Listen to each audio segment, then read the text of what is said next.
Hello everybody, this is the Game Day Masters and Blender tutorial for beginners. So today we're going to be starting off creating a very basic scene in Blender. Let me just do it to new. And whatever I'm going to be pressing, whichever key, you can see it out there in the left bottom corner of the 3D view. Now Blender is a magnificent application to do anything. And you get this default screen open that I have open presently available. Now when you just see this default cube, to move this default cube, you have these three arrows. What are these three arrows? These are axes. The red one is the x-axis, the green one is the y-axis, and the blue one is the z-axis. Now you need to press these arrows to move on that axis, like green one for y, the blue one for z, and the red one for x-axis. Now to move randomly, press G and move it. Just like that. Or if you want to move it on an axis by pressing G and plus the name of that axis, that is by pressing G and Z. Now it's done. Now I want to rotate this cube, press R. Now I want to rotate it on an axis, press R, and the name of the axis, that is Y. Now I want to rotate it like R, Y, R, Z, and R, X. This is why, because you can rotate it on that axis by pressing the name of the axis by R. R is for rotation. Now you need to press the name of the axis, that is X, Y, Z. Any one of them. The blue one is the Z axis, the green one is the Y axis, and the red one is the X axis, and it is written out here where my mouse cursor is presently. Now to size it up, you need to presently press S and size it up. Now to size it on an axis, it's as same as rotation. So press S and the name of the axis to rotate, size it up on a scale like SX, SZ, and anything that you think that is perfect or proper for making it look good. So now when you have this, let's just render this scene too. Let's take around how it looks, and when you render it, you'll see that it looks very bland. It looks ugly. It doesn't has a scene inside it. I'm saying these comments, and you must be thinking that I'm going to be saying that now you can improve it by adding color. No, it's pretty easy way to do that is press escape and go to cycles render mode. You have the blended game, below that is cycles render. Now you render it. Now you will see a little bit time taking image, but a magnificent image being created, and this is because it is styling every portion of it.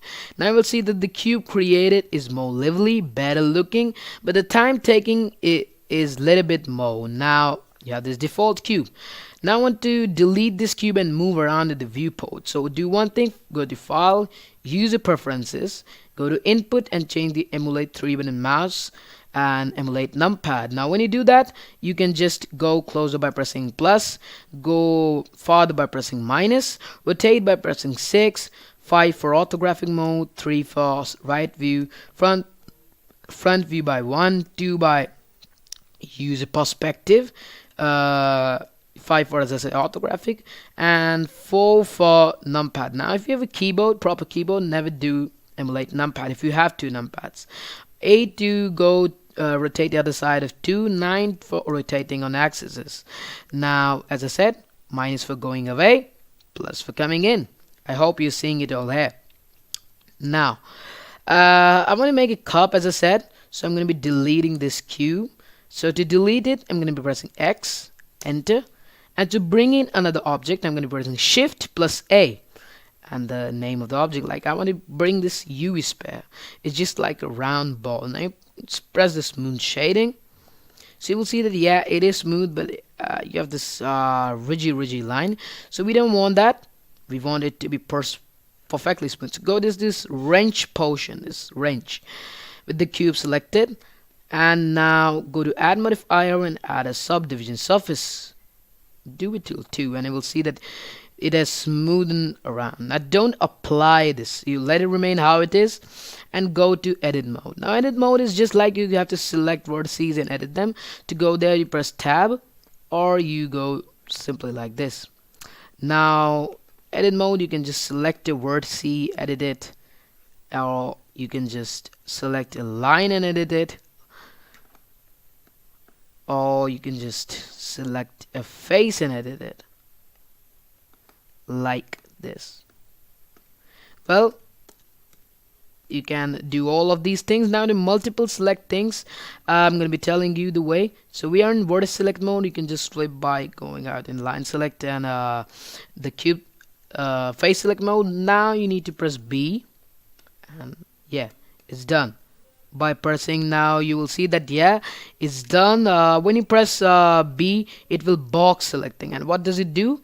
It selects anything that is inside the box. Let me do it on the other side. Press B and create a box, and it will select everything that is inside it. Now you press A to deselect everything and A to select everything. Now cursor select is done by C, and you keep pressing the left click so that while it is selected, it keeps on selecting wherever you topple the mouse, and press enter after you do it. So you'll see, yeah, it's done. And now what we're going to be doing is we're going to be selecting a whole bunch of lines. So to do that, press one word C, now press Alt plus right click, and you will see that yeah, one whole bunch of line is selected. You can do it even in line mode or even the face select mode. Presently we need the face select mode to be done, so I will go in the front view, press 5. Now I want to delete a part of this whole space. So if I select it like this, like if I select these faces, now if you go back, nothing is selected. Now the only way you think left is there. Now if I just turn it around, round it around every time and then select it. Now the easiest way is to just go to 1 as it is, deselect everything, or let it remain as it is, and press Z to go into wireframe mode. Now you will see that we were in solid. Now we are in wireframe mode. Now in the wireframe mode, you can select through an object, and now let's just select through an object, press X and delete the faces. Now you need to press B, and now you need to just extrude it down to make it look like a cup. Now let's just go back to object mode by pressing tab or just toppling it over. Now you need to add a modifier, that is solidify, and increase its thickness a little bit too much and apply it. It will become less due to the applied modifier was not first. Result may not be as expected. Now you need to go to edit mode, go below, and now what you need to do is this view you need to go to bottom perspective and need to press 5. Yeah, we're there. Now you can be selecting the whole bunch of thing and making them into just subdividing them, that is increasing their vertices.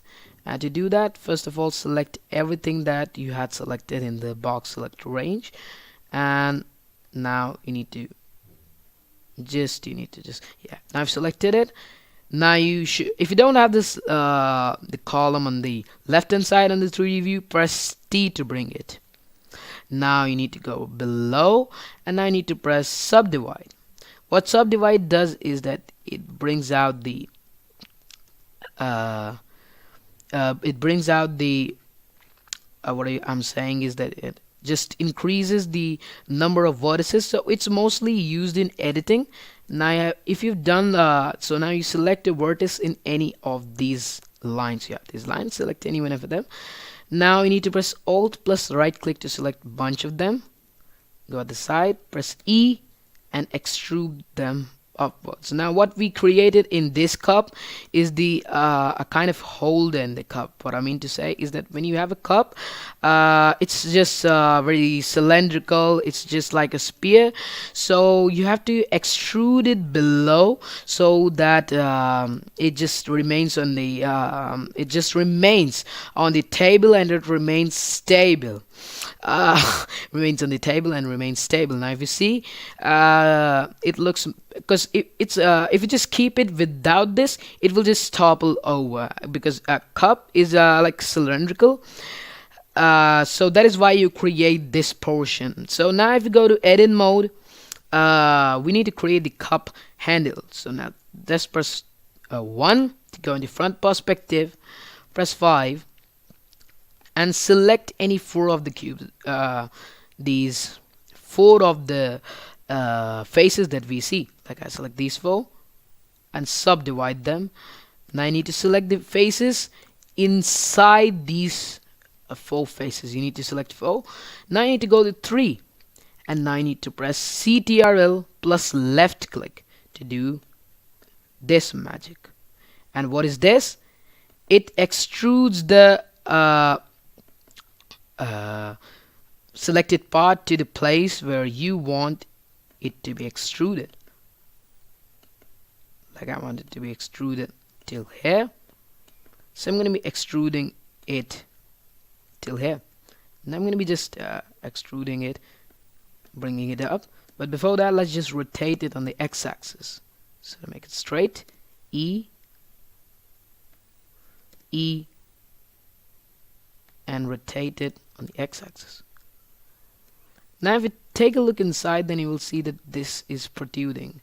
Although we don't really need to matter about it's protruding or not, but yeah, if you use it for game development or any other purpose, you may see that overlapping vertices aren't actually good. So now you've created this whole cup. What you need to do is now you need to render this. Let's just set a proper lighting setup for this. Take the light, bring it in the middle of the cup. And to do that, you need to just, as I said, how to move objects. And now you take a look at the camera. Where is it? It's okay. Now, and how I got into camera view? By pressing 0, numpad 0. Now you render it, and wait a little bit of time, and you will see a beautiful cup being displayed. And believe me, it's made by you. It's all your effort, so it's not my effort. And so thank you for watching this video. Please keep on with the series, and don't forget to hit the subscribe button, neither forget to hit the like. And this video was from Game Day Master.